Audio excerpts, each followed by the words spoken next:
Right. Tara ko, bukas na dito. Sabi yung tayo dito. Gugulang mo yun. Okay, good morning. Mga idol na. Andito ako sa Titing's Paris. Ayun. Dito sa may Caloocan. Ignacio. Caloocan Ignacio. Meron kaming isang kaibigan dito na dinayo namin. At gusto naming matikman yung kanyang Paris na may buto-buto. Ayun mga idol. Solid to. Nakakahalaga lang to ng 75. Meron ka ng buto-buto at may na sabaw at meron pang noodles. Yan, tikman natin. Okay, lagyan muna natin ng pangpaanghang.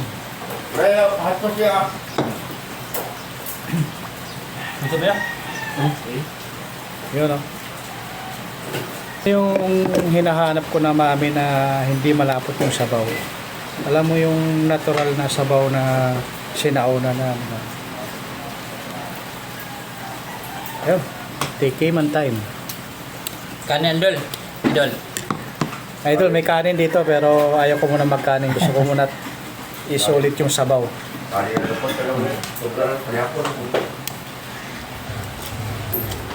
Unang tikim, sabaw. Wow. Ito yung mga sabaw na hinahanap ko, yung ano, yung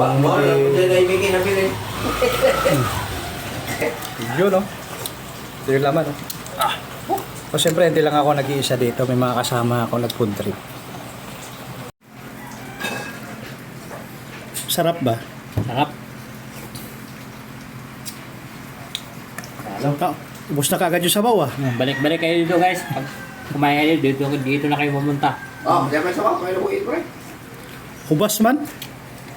Maraming sabaw. Nahubos. Buslot ba siguro na yung panaksan eh?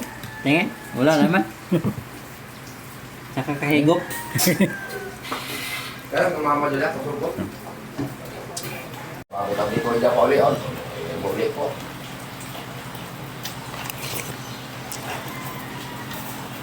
Huwag baguhin timpla mo.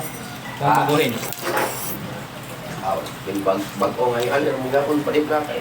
Yung baguhin. Sarap. Dinayo ko talaga yun mula Muntinlupa hanggang Caloocan dahil dito.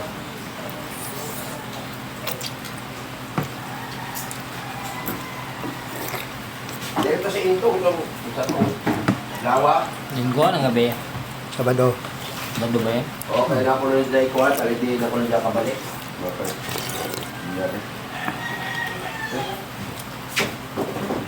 Kasa ba ba? Good.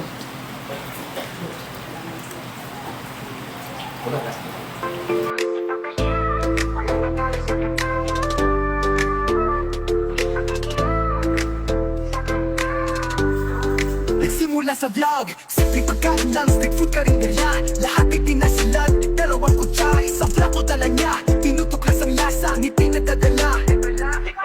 Sabi na sa bawat suko, nagpapasaya ng tao, parang show na tayo ang bida. Mula tapsilog hanggang seafood sa dagat, sa food trippers siya naging alamat. Si Papayel, bida ng food trippers. Sa bawat kain, damang-damang flavors. Kasama ng tropa, walang makakatalo. Kwento't pagkain, laging may panalo.